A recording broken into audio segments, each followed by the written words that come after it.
Welcome back to another step-by-step Monday makeup lesson. In each one of these videos, we cover a new topic in this tutorial, but you can check out the full playlist by clicking up here or checking out the description box. And if you're new here, make sure to press subscribe. And now let's get started with the next step. So prepping your skin can make a massive difference. And if you don't prep your skin, it usually ends up getting a little patchy, uneven by the end of the day. If you're one of those people, then these are the tricks that I would highly recommend trying out. If you prep incorrectly, it can be actually worse than not doing it at all. So you want to make sure that you're following these steps exactly in order to make sure that your makeup is going to last longer and look super even as it fades. 24 hours, your makeup's still going to look pretty good. So the very first step is to make sure that your skin is clean and fresh. The fresher your skin is, the better the makeup's gonna go on. But you wanna make sure that your skin isn't hot. So say I've just washed my face right now and it was with hot water. You see my cheeks are a little red? This can actually make the makeup melt because as it goes onto the skin, it's gonna go on really hot. And then as your skin gradually cools down, it's gonna end up mixing and melting, which we don't want. So if you plan on washing your face or taking a shower, make sure you allocate enough time between your application. You really want to make sure the skin has time to cool down before you go in with any products at all. Now say if you're taking a shower in the morning, but it's a few hours later, or you're going out in the evening time and it's been a while since you've washed your face, I would recommend doing a little bit of a quick tone. I'm using the word tone because you can use your toner, but bear in mind the toner you use can make a massive difference. For instance, if you're using a toner in the evening time that has peeling chemical in it, which I absolutely love at night, but before applying makeup, it's a big no-no. You want to avoid anything that strips the skin or dries the skin. We are not at the stage of teaching the skin anything. We're not trying to get it to do anything.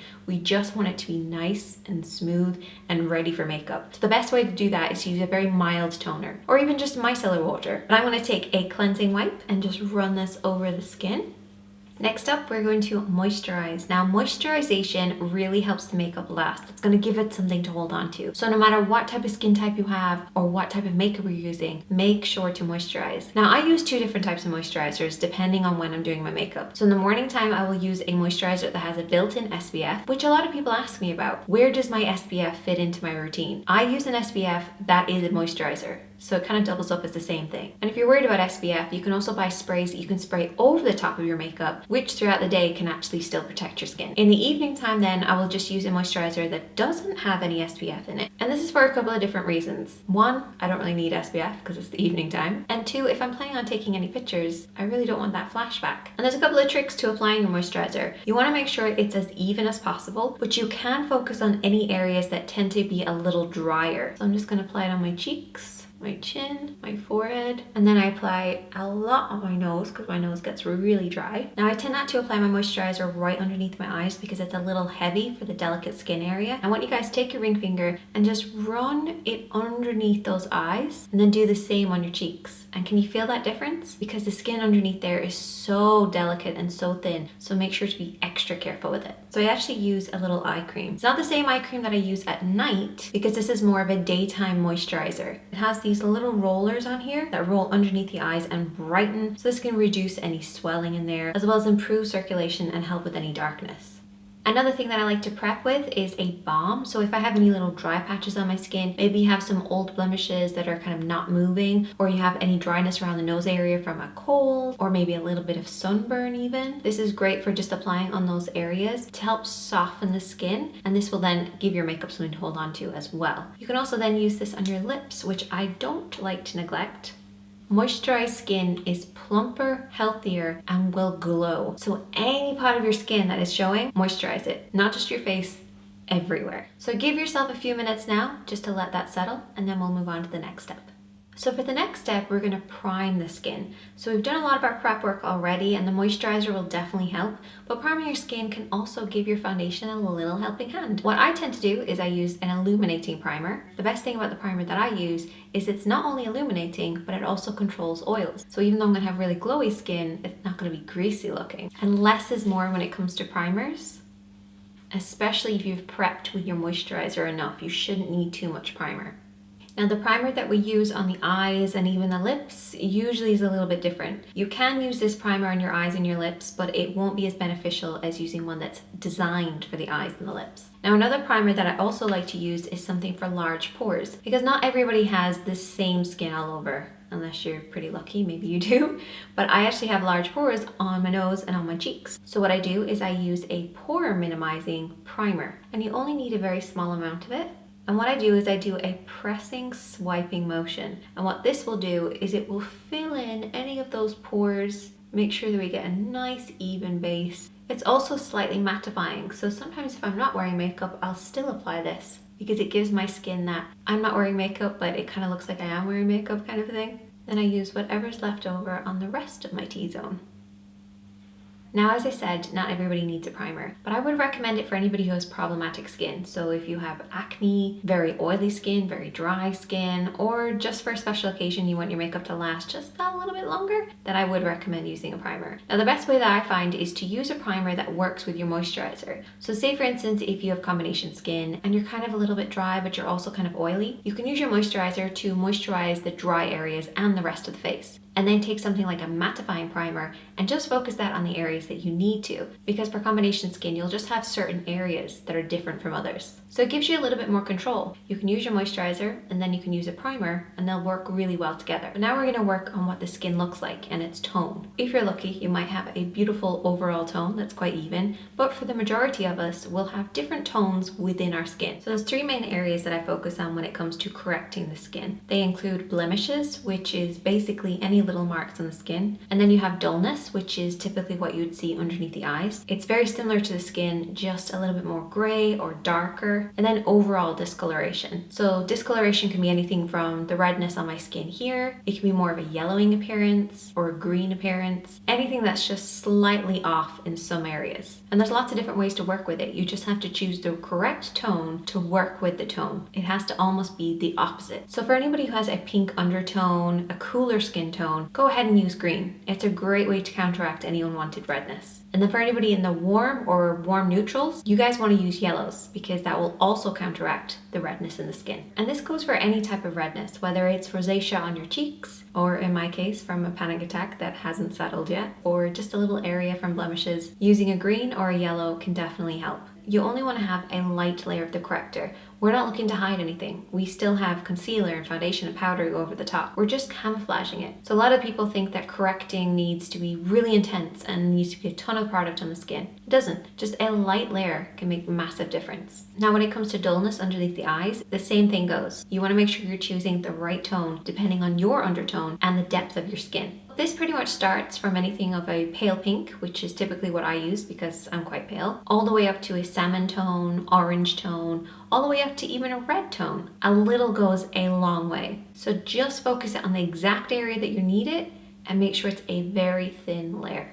Now, I know a lot of these steps will feel like, why do we have to do them? And even sometimes I don't bother doing them either, but they do give your foundation a little helping hand. So my favorite way to apply foundation, and everyone's a little different, is I apply it with a flat brush and then I use a blending brush to buff it in. Now you can swap out this brush for maybe using your fingertips, and you can swap out this brush for a damp sponge. Now before I get into applying the foundation, I also have a couple of rules about how I apply it. So I always think of my face in two circles. So we have the inner circle from the eyes around this area, and then the outer circle, which is the rest of the face. The typical way that you apply foundation is to apply it from the center out. But I find you end up with a lot of makeup in here, especially because I end up applying concealer underneath my eyes, and this whole area gets a little extra powder as well. So using too much foundation can just be over the top. So when I apply my foundation, I actually start from the edge of the inner circle and then blend out, and just use a little less on your brush as well. This can make a massive difference. So I'm going to take my foundation and I pump a little bit on the back of my hand. I usually use like 2 pumps at a time, and the reason I put it on the back of my hand and not on the brush is actually to protect the brush more than anything. You don't want to pump your foundation directly onto your brushes. It's not a good idea and it will damage them over time. And also applying it on the back of your hand gives you a little bit more control over how much you apply. So you're going to dip it in,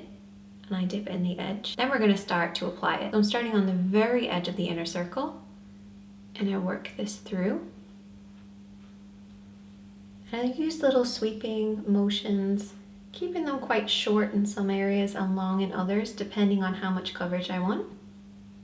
I try to keep the brush quite smooth along the skin, so I'm not coming at the skin like this and pushing the brush down. I'm keeping it quite flat against the skin, so the bristles aren't really moving too much. And then we can come within the inner circle but I completely avoid underneath the eyes. And I want you guys to pay close attention to how you're actually applying your product. Even try recording yourself applying your makeup. Sometimes you don't know you're doing something until it's pointed out to you. I do, however, apply a little bit on the lids. It's just the under eye that I avoid.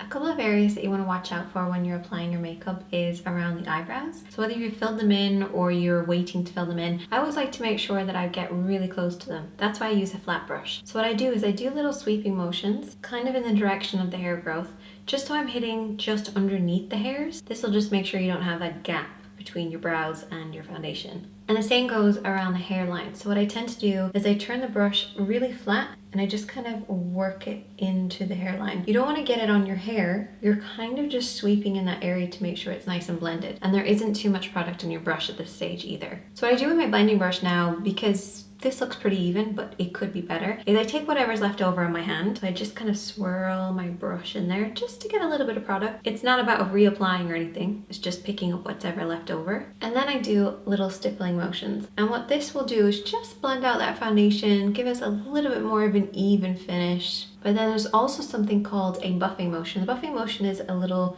swirl like this, but not everybody can do that. If you have sensitive skin, particularly if it's sensitive to the touch and it can get quite red, the same goes for anybody who has dryness on the skin, because this little buffing motion will kind of lift up any of those little dry patches, so we don't want that either. You want to be quite light-handed with the brush. We're not trying to put too much pressure on it. Just let the bristles do their work. Now what I want you guys to do is to take a good look at your skin, see if you need to maybe reapply some areas that you might have missed, or maybe you need to buff a little bit more, and also pay attention to any areas that don't have the coverage that you want. So if you have any blemishes that are still showing through or any discoloration, don't panic, because then we're going to use concealer and powder to make sure that we get full coverage from it. I always think less is more when it comes to foundation. There's so many other things you can add on to improve the look of your foundation. Foundation really is just there to create an even base for us to continue working with. So at this stage, my skin looks pretty even, but it's not 100% where I want it to be. So underneath the eyes, I haven't really applied anything bar a little bit of corrector. So I really want to work underneath there to create a brighter appearance and give me the coverage that I want. So for that, I typically use a liquid concealer. A liquid concealer is better than using most foundations because they're a little bit heavier. Any cream concealers are usually quite heavy too. And this can create a really uneven base underneath the eyes. Look a little bit patchy, uneven, can usually make you look a lot older as well. So I find a little bit of a liquid concealer works best for me in particular. So what I tend to do is I just apply a very small amount of it, just where I need it. And this is kind of the starting point. I can then kind of add some if I need to. And I use a little patting motion just to press the product underneath the eyes. And I'd recommend looking up, and this allows you to get right underneath those lashes and to create a smooth base. So for some people, this won't be enough coverage underneath the eyes. For me, it typically is, but if you want to add more coverage, go ahead and do that. So I did apply a little bit of corrector underneath my eyes, which definitely made a massive difference. But if you haven't done that and you just want to use concealer, you can always get a concealer with a built-in corrector. Now, when it comes to concealers underneath the eyes, a mistake that a lot of people make is to use a really light concealer. That's great if you want to highlight underneath the eyes, but if you have any discoloration underneath that, it creates a kind of a graying effect. So by the end of the day, your under eyes are gonna look kind of gray. So I'd recommend using a corrector first and then going in with your concealer if you want to use a very light one. They work really well together, but if you're not going to apply that corrector, you need to apply something that's very close to your own skin tone. Now, when it comes to blemishes, the funny thing is a slightly darker shade can work really well for covering up blemishes. So if you have any discoloration on your skin, typically you'll just grab your concealer and just apply it. But if it's a little too light, it can actually make it more obvious. So I'd actually recommend using a concealer that's maybe half a shade darker. Just apply it to that area, and then the little trick is to apply a bit more of your foundation over the top. Now, why do we do that? Because if I apply concealer on this area and it's a perfect concealer and it's going to really conceal it up, it's going to actually still be obvious. You have to make sure that it matches the rest of the face, and the best way to do that is to apply a bit of your foundation over the top. That way everything is really seamless. And you also don't want to go in with a big brush. It's better to use a slightly smaller brush to just pinpoint that particular area. So take a little lip brush and a bit of that concealer and just apply it directly where you need it. So once this concealer is applied, it looks kind of light, but it sets slightly darker. You guys can see it's pretty much invisible now, but I'm still going to take my foundation brush with a little tiny bit of the foundation kind of worked in the top of the bristles and just pat this over the top. Now I'm going to use a stippling motion because I don't want to disturb what we've already applied. Now we've got to the point where we're really happy with our makeup and we want to get it to last. And the best way to do that is to set it in place. Now what I would recommend doing is to give your skin a little bit of time just to see if any blemishes start showing through again, or you want to add a little bit more here or there. And you also want to make sure that it's not too wet, because if you go straight in with powder when your skin is wet, it really holds on to one particular area. It's going to make it impossible to blend, and it can then go really kind of gray toned or too orange, depending on the way that it works with your foundation. So just give your skin a little time to settle, and then you can go in with your powder or your setting spray. Now a setting spray is great for anybody who loves the look of their foundation and it lasts a really long time for them, and they just want to get it to last a little bit longer. It's also great for people who have drier skin types who can't always afford to apply a lot of powder. But my preferred way is actually to apply a powder foundation instead of just a translucent one. So once you've allowed your skin to settle and it's not too wet, you can go in with your powder. But the first thing that you want to do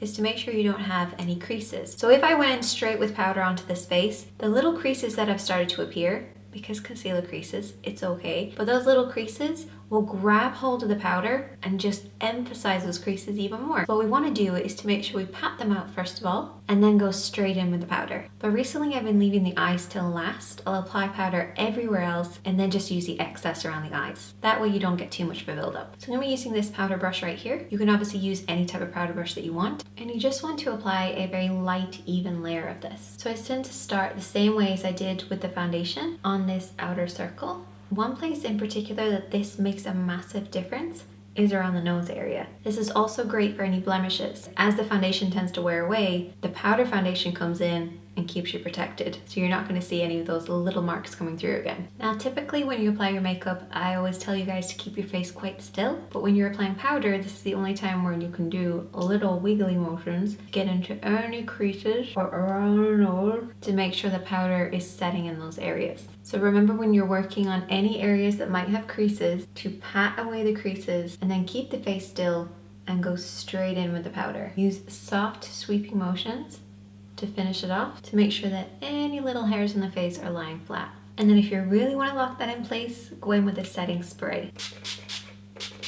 Also, depending on the setting spray that you decide to use, it can definitely help with your skin. So if you have very oily skin, you can find a mattifying setting spray. If you have very dry skin, you can find a dewy one. The one that I use is just for helping it last longer. This makeup should last a really long time for you. If it doesn't, get back to me and we'll figure out why. But make sure to check back next Monday for the next step. But as always, I am here to help. So if you have any problems with this, leave a comment and I'll try and get back to you. Before you go, make sure to give this video a thumbs up and I'll see you in the next one.